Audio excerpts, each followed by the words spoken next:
Hello friends, welcome to Tamil நாட்டு சமையல். அனைவருக்கும் இனிய பொங்கல் நல்வாழ்த்துக்கள். இன்றைக்கி நம்ம சேனலில் சர்க்கரை பொங்கல் எப்படி ஈஸியாக செய்து பார்க்கலாம் வாங்க.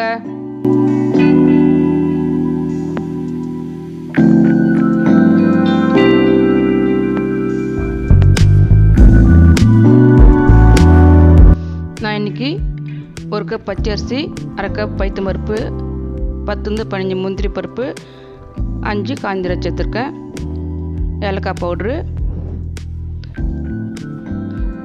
நான் பாவு வெல்லம் எடுத்துருக்கேன், இது 200 கிராம் இருக்கும். நெய் தேவையான நெய் எடுத்துக்கலாம் அளவு. ஒரு குக்கரில் பச்சரிசி பைத்தம் பருப்பு போட்டு ஒரு வாட்டி வாஷ் பண்ணிடலாம்.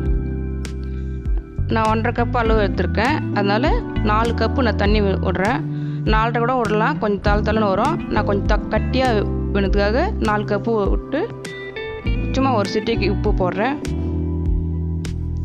குக்கரில் மூடி வச்சுட்டு ஒரு 4 சவுண்டு வந்தோடனே நிறுத்திடலாம்.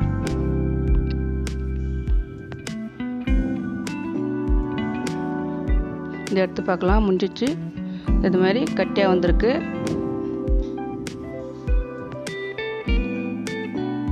ரொம்ப தளம் வேணா கொஞ்சம் அரை கப் எக்ஸ்ட்ரா தண்ணி வச்சுக்கலாம். ஏலக்காய் போட்டு ஒரு 1/2 ஸ்பூன் போடுறேன். வெல்லம், பாவு வெல்லம் சிறு வச்சு இதிலே கிளறி விடலாம். அந்த சூட்லேயே கரைஞ்சிரும். நெய் ஒரு 2 ஸ்பூன் விடுறேன். இதுமாரி கிளறி விட்டலாம். அந்த சிறு சூட்லேயே வச்சு கிளறி விட்டால் கலந்துரும்.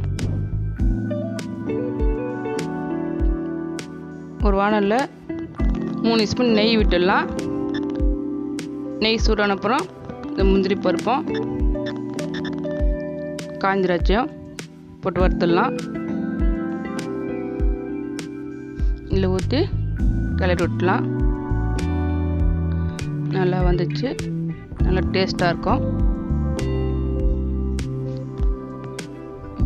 இந்த வீடியோ உங்களுக்கு பிடிச்சிருந்துங்க லைக் பண்ணுங்கள், ஷேர் பண்ணுங்கள், சப்ஸ்கிரைப் பண்ணுங்கள். தேங்க்ஸ் ஃபார் வாட்சிங்.